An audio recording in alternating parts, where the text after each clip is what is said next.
Kriteria utama rekan saya ialah dia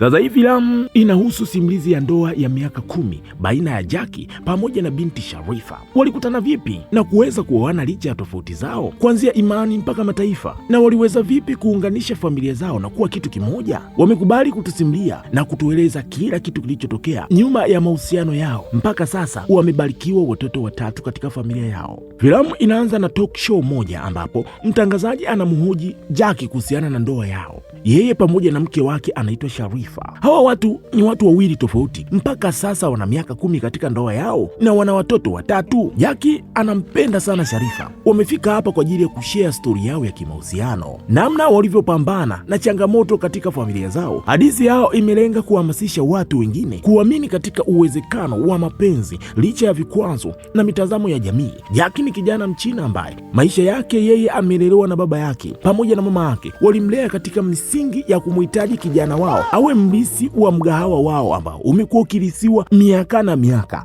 Kijana amelelewa akiwa ni mpishi wa kutosha, na Jackie alijua kabisa hatima ya maisha yake ipo katika mgahawa huo, hivyo Jackie alijituma sana. Hili ndio lilikuwa lengo lake kuu katika maisha, mpaka pale alipokutana na binti mrembo aliyokuwa anaitwa Sharifa, binti ambaye yeye ametoka katika mji wa Marasia. Walikutana na binti Sharifa kwa sababu yeye alikuwa ni mtayarishaji wa kipindi cha televisheni, na mara nyingi vipindi vyake vilikuwa vinalenga vyakula vya Kimalasia, hivyo walikutana na Jackie huko. Baada ya kukutana hapo, wakajikuta wote wawili wameanza kupendana, na wote wakaja kugundua kwamba wote wanapenda mapishi. Hili liliwavuta wakawa pamoja. Tatizo lao lilikuwa ni kubwa mbele yao, walikuwa na vitu viwili tofauti, imani pamoja na mataifa yao. Sasa jambo sio wao kupendana, jambo lilikuwa ni wao watafikisha vipi habari hiyo kwa wazazi wao. Wote wawili walikuwa wamekubaliana watengeneze miundo mikakati ili wawaeleze wazazi wao kuhusiana na maisha yao wanayoyatazamia kuyafanya wakiwa kama wapenzi. Na bahati nzuri familia zao mbili zote ni familia ambazo zinajihusisha sana na mambo ya mapishi, wote ni wataalamu wa mapishi. Sasa kwa kawaida, ili Jackie aweze kumuoa Sharifa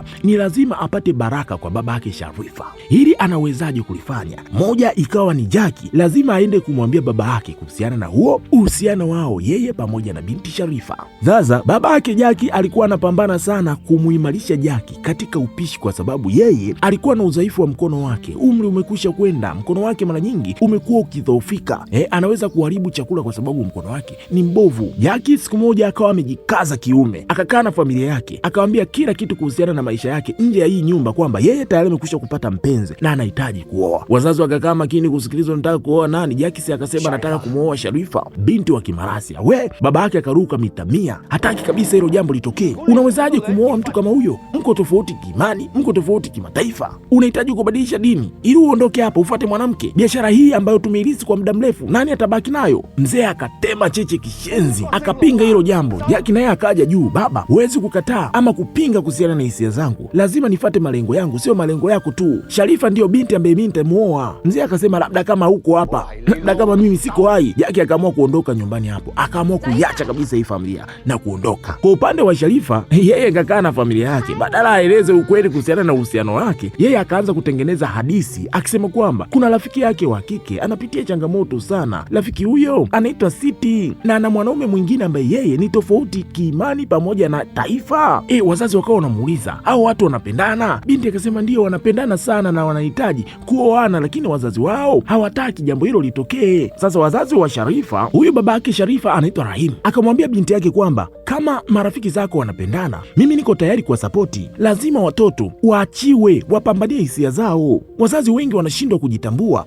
wanashindwa kuwaachia watoto kuzalisha upendo. Upendo hauna mpaka, upendo unaweza kumpenda mtu yoyote. Cha kufanyika hapo, wazazi wanatakiwa kuachia baraka kwa hao watoto, watoto wawane. Hamtakiwi kabisa kupinga furaha ya watoto. Binti akaona ndio, mzee si huyu hapa. Sasa mzee kaingia. Shida sio binti kueleza hii stori, shida ni binti kuifichua hii kodi na kuambia wazazi wake kwamba huyo Siti ni yeye pamoja na Jaki, binti akaamua kukaushi hapo hapo. Anaangalia tu wazazi wake wako upande wake, wanasema kwamba wako tayari kuwasapoti hao marafiki zake Sharifa waoane, wao watasimamia hilo swala. Mbona swala dogo? Mapenzi hayana mipaka, hayapaswi kubaguliwa kwa misingi ya rangi, dini wala taifa. Kama watu wanapendana kwa dhati, waache wapendane kwa dhati. Akiwa peke yake anatafakari kuhusiana na hiyo story, anawezaje kuibadilisha na kuifanya iwe story yake. Akiwa hapo mara mlangoni, Jaki kafika hapo, kaloana na Mvua. Jaki katoka nyumbani kwao kaja kwenye hii nyumba, ataishije sasa hapa? Jaki baada ya kumweleza kila kitu akaenda kujisafisha na akavaa nguo ya mama yake Sharifa. Sasa wakiwa wao wanazungumza, mama yake Sharifa kumbe alikuwa anapita huko nje, akaona kama kuna maji humu ndani, kwani nyumba hii inavuja. Akasogea kwenye chumba cha Sharifa huko anamuita, anasikia Sharifa kama anazungumza na mtu. Baada ya kufungua mlango, Sharifa yuko hapo, Jaki hayupo. Kumbe Jaki kajificha chooni huko. Mama yake anamuuliza, vipi wewe ndio umetoka nje, mbona kuna maji kule? Binti akasema ndio. Mbona nimesikia kama unaongea na mtu humo? Binti akasema hamna mtu humu ndani. Sasa wakati mama anataka kutoka tu, mara si Jaki huko bafuni akawa amedondosha kitu. Mama yake akajua kuna mtu humo kajificha. Jaki kabidi kujitoa hapo, kajitanda kama mtoto wa kike, akamsalimia mama yake Sharifa. Sharifa ikabidi kumtambulisha huyu binti kwa mama yake kama Siti, kwamba huyu ndio rafiki yangu ambaye mimi niliwaambia. Aisee, mama yake Sharifa baada ya kusikia hii story wakamchukua Jaki na kumpeleka kwenye kamati, wakamkalisha kumpiga semina.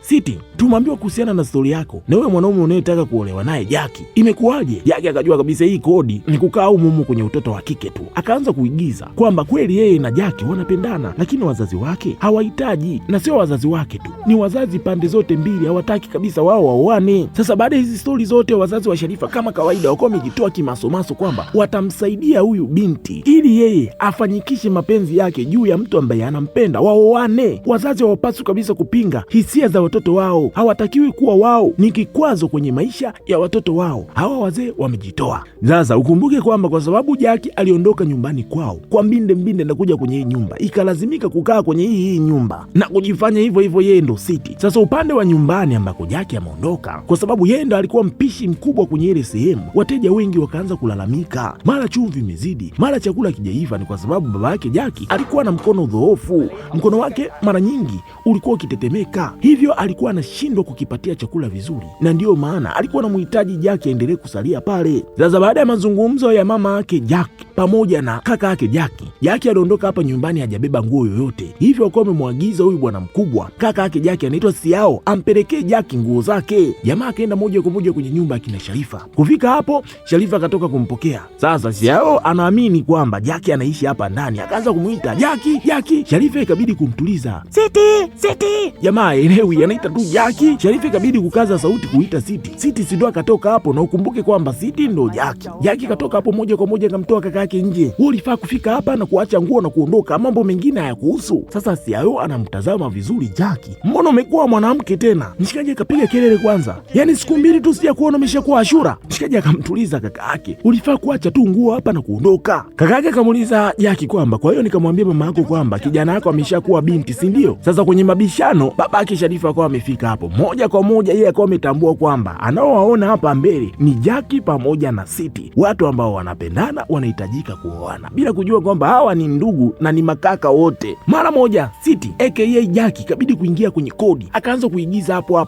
Sasa Siao hajui chochote kuhusiana na hili jambo. Jaki akawa amemkumbatia kaka yake na akawa amemwambia kwamba igiza tu, jifanye wewe ni Jaki. Mzee akawa amewakaribisha ndani na sehemu nilikuwa imepigwa hapo, wanazungumza kuhusiana na haya mahusiano, wanahitaji kuyaboresha haya mahusiano. Sasa Siao haelewi chochote kinachoongelewa hapa, hana kodi, hajajua chochote, lakini Sharifa pamoja na Jaki wao wanatambua kila kitu. Jaki akampiga busu mshikaji, alo, hii jambo ndo likazaki. Sasa unanipiga busu na mshikaji anajua kabisa hili ni dume. Sharifa pamoja na Jaki wakaenda kusimama pembeni ili wao wanampa majibu ya kujibu. Sasa Siao wakiwa wanaulizwa wanampa cha kujibu, wako wanamchanganya tu. Mshikaji kabidi kusema ukweli, mnamchanganya. Sharifa na Siti kabidi kurudi hapo, Jaki kabidi kupambania. Mara nyingi vitu vingi akawa anavijibu yeye, na wakawa wamemsetia mpango kwamba huyu jamaa Siao inabidi kumchumbia Siti mbele ya hao wazee, ili wao wazee waamini kwamba hao watu wana mahusiano kweli. Kwenye 1 na 2 Jaki akawa amefanya vya kufanya, Siao akawa amepiga magoti na pete, ila walikuwa wamemwandikia karatasi ambao kuna ujumbe ambao anatakiwa kuusoma. Mshikaji akaanza kusoma ule ujumbe ulikuwa umeandikwa hapa, ni ujumbe wa mahaba, kuomba uchumba kwa huyu mwanamke. Sasa ujue kwamba huu ujumbe unaosomwa hapa ni ujumbe direct unatakiwa kwenda kwa Sharifa kutoka kwa Jaki. Sharifa yeye alikuwa anaelewa hizi kodi, anaelewa kila kitu kinachosomwa kwenye hayo maneno,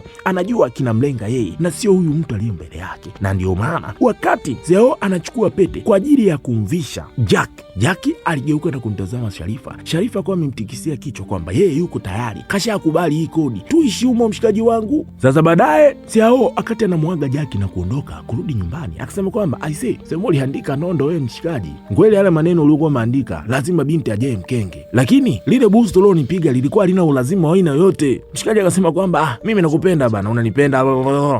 Jamaa akawa ameondoka. Jackie akawa amevua ile pete na kumvalisha Sharifa kwa sababu ile pete ni mali ya Sharifa. Baada ya siku kadhaa, babake Sharifa kwenye kutembea tembea ni mpishi maarufu na ana mashabiki zake. Sasa wakiwa wanapiga picha, mara si akamwona Siao kapita hapo. Mzee anamfahamu huyu kama Jackie, akawa amemuita Jackie. Siao akajua hapa leo nimeatimba, kwa sababu kwanza alikuwa eneo ambalo yeye ndipo anapofanyia kazi kwenye mgahawa wao. Babake Sharifa akawa amemchukua moja kwa moja na kumpeleka kwa baba yake Jackie. Anaanza kuwahoji, kwa nini nyinyi hamtaki kuruhusu watoto waoane? Watoto wamependana. Siti na Jackie wanatakiwa kuoana. Sasa baba yake Jackie akawa ameshtuka. Siti tena? Sisi tunajua Jackie anataka kumuoa Sharifa.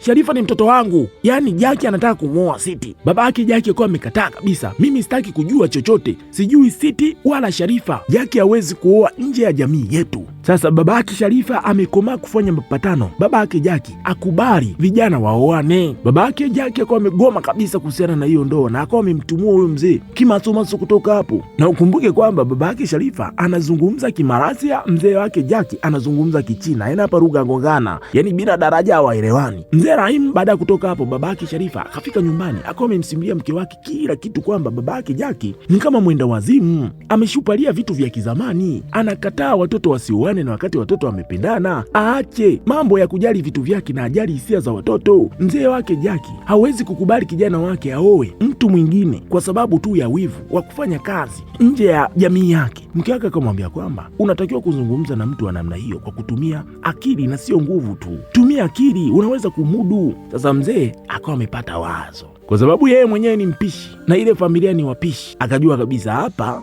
ni lazima nisete kitu. Babake Sharifa akapata wazo zuri na akawa amemhusisha binti yake, lakini akumwambia kwamba anakwenda kufanya nini. Akamwambia kwamba wewe si mwandaji wa kipindi bana, ni vipindi vya televisheni, mimi baba yako ni content creator, hivyo tuungane pamoja, kuna jambo natakiwa kwenda kulifanya. Binti wakaenda moja kwa moja, wakajikuta wamefika kwenye mgahawa wa babake Jackie. Wamefika hapo, babake Sharifa anatangaza live, anasema kwamba anahitaji bato baina ya yeye pamoja na babake Jackie, bato la kupika. Anahitaji challenge hiyo live, watu waone, na pia watakuwepo majaji hapo wa kujaji chakula cha nani kitakuwa ni kizuri ama kitamu zaidi. Lengo lake ni kwamba hii bato inatakiwa iwe na mshindi. Kama atashinda yeye babake Sharifa, maana yake babake Jackie inabidi aruhusu watoto waoane, na kama babake Jackie atashinda, babake Jackie akawa amemwambia kwamba mzee Rahim, yani babake Sharifa, aachane kabisa na mambo ya upishi, yani aachane kabisa na hiyo taaluma. Babake Sharifa akawa amekubali jambo hilo. Sasa baada ya kurudi nyumbani, mamake akawa ameshangaa, unakubali vipi hilo jambo? Yani kwa nini? Je, ikitokea babake Jackie kashinda, maana yake utawafanya hao watoto kuingia kwenye malumbano ambayo hayana maana. Kama babake Jackie atashinda, maana yake hao watoto inabidi waachane, na kama wataachana, wewe taaluma yako ya upishi utakuwa umeiacha, sisi tutakula wapi? Mbona ufikiri mara mbili? Lakini babake Sharifa akasema kwamba mimi najikubali kwenye kupika tu, hilo jambo ni dogo, wewe niachie mimi tu. Siku ya shindano ilipofika, watu wako live. Shindano likaanza kwa muda mrefu. Licha ya babake Jackie mkono wake kuwa unasumbua, lakini ikabidi kuwa anapambana tu hivyo, anajificha tu. Babake Sharifa yeye yuko njema, yuko vizuri kwenye hii sekta. Sharifa yuko hapo, yeye anaangalia tu chakula kinachopikwa. Jackie yuko ndani ya mavazi ya kike kama kawaida, anamtazama babake namna anavyohangaika. Mara moja kijana akawa amejitosa kwa babake na kwenda kumsaidia akiwa amevaa nguo za kike. Sasa babake akawa anashangaa, huyu binti vipi tena? Lakini akiwa anamwangalia anapata hisia kwamba huyu ni mwanaye wa kiume, lakini hana ushahidi. Binti aka Kijeba akawa ametoka hapo bila kumwambia wala kuzungumza kitu chochote na baba yake. Sharifa yuko mtamboni anamtazama Jackie, wanapendana sana. Muda wa matokeo kufika, majaji wako hapa, majaji watatu. Matokeo yakawa yamelingana, hakuna mshindi baina yao. Baada ya shindano, babake Sharifa akawa amemfuata babake Jackie.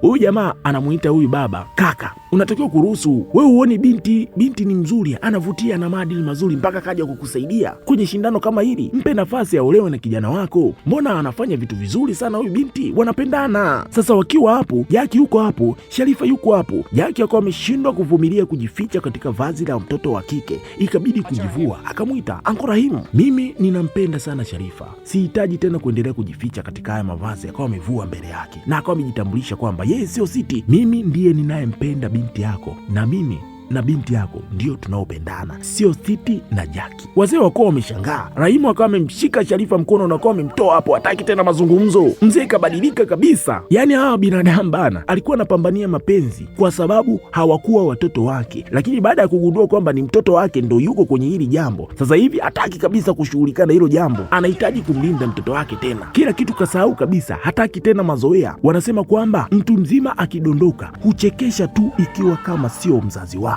Binti akamuuliza baba yake, wewe si ulisema kwamba mapenzi hayatakiwi kuwa na kipingamizi, mapenzi hayatakiwi kuwa na mipaka, sio wewe baba? Mzee akasema kwamba nilisema hivyo, lakini sio kwa binti yangu mimi. Mzee akawa amesepa na kumfungia binti yake hapo. Baadaye mama yake alipofika hapo na kumfariji binti yake akasema kwamba mimi nilikuwa najua muda wote kwamba yule hakuwa Siti, alikuwa ni Jaki. Binti akawa ameshangaa, ulijuaje? Mama akasema kwamba nilijua tu tangu mwanzoni nilivyokuwa nikikuona, unavyomtazama nikajua kabisa kuna upendo kati yako. Akawa amemwambia binti, kama kweli moyo wako uko kwa Jaki, pambania hatima ya moyo wako, pambania mtu ambaye unampenda. Akawa amempoza binti yake na akasema kwamba mimi niliamua kukaa kimya nikutazame tu jinsi gani binti yangu ataendelea kunidanganya, na atanidanganya kwa muda gani ili nisiujue kweli. Akamwambia binti kwa uwazi kwamba utakiwa kukata tamaa, moyo wako umesema kweli, fuata kitu ambacho unakiona kipo sahihi. Siku ile ufuata Jaki akawa amefika kwenye hii nyumba ya kina Sharifa. Mama yake Sharifa akampokea vizuri kabisa. Jaki kafika hapo kuomba msamaha na akawa amefikisha hapa pia hoja nyingine, anamhitaji mama yake Sharifa afikishe ujumbe kwa baba yake Sharifa, yeye aonane na huyo mzee. Kweli mama yake Sharifa kuwa na baya,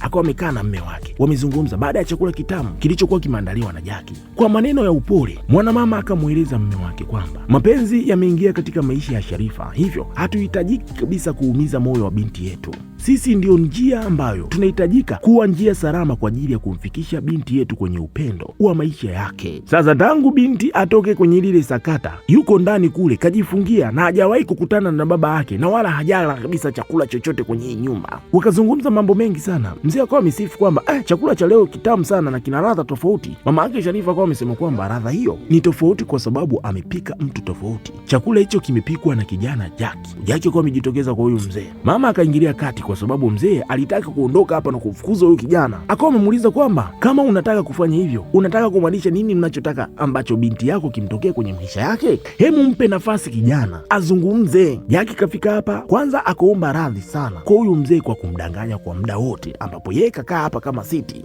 Jaki akasema kwamba hayuko tayari kumkosa Sharifa katika maisha yake. Hisia zao ni hisia za ukweli, zinahitajika kuheshimiwa. Kijana akawa amezungumza maneno mengi sana, maneno ya kugonga mioyo ya hawa wazee. Wazee wanatazama. Kijana atokwa na machozi, anazungumza kuhusiana na msimamo wa mapenzi yake. Anasema kwamba mara nyingi msimamo ya jamii na wazazi ndiyo ambayo inatenganisha mapenzi ya watu wanaopendana kweli. Ni kwa sababu ya rangi, imani pamoja na mataifa ama makabila tofauti. Huu ujumbe ukawa ni ujumbe mzito sana kwa baba yake Sharifa. Akasema kwamba ujue kwamba Sharifa ni binti yangu wa pekee na ndiye niliye naye, ninamtunza sana, ndio hazina yangu ya pekee. Sihitaji kumwona binti yangu akiwa naumia. Ninakuomba kama kweli unampenda binti yangu, basi mlinde, mpende na umjali. Niahidi kama utafanya hivyo. Jaki akawa ameahidi atafanya hivyo kwa sababu hisia zake ni hisia za ukweli. Baba akawa ametoa baraka kwa watoto waoane kama kweli wanapendana, na akawa amemwambia kwamba basi sawa, bado uko hapo unafanya nini? Sharifa yuko huko ndani hajala mpaka saizi. Jaki akawa ametoka hapo mbio mbio kwenda kumfuata Sharifa. Kufika huko kwenye chumba cha Sharifa, Sharifa hayupo na apokei simu. Aro, Sharifa kaenda wapi tena? Sasa upande wa babake Jaki, yeye ana hasira, ukiangusha kikombe tu anakutupia maneno hayo, analalamika huyu mzee mpaka mke wake kabidi kuingilia kati. Akamwambia kwamba unajua maamuzi yako ndio yanasababisha watoto wasifate kila kitu unachokisema. Mimi na wewe mbona hatukulazimishwa kuoana? Na wakati wewe una umri mkubwa kuliko mimi nilichokifata kwako ni mapenzi ya kweli. Mimi nilikupenda ndio maana nimeolewa na wewe. Kwa nini usiruhusu watoto waoane? Sasa wakati wanazungumza hapo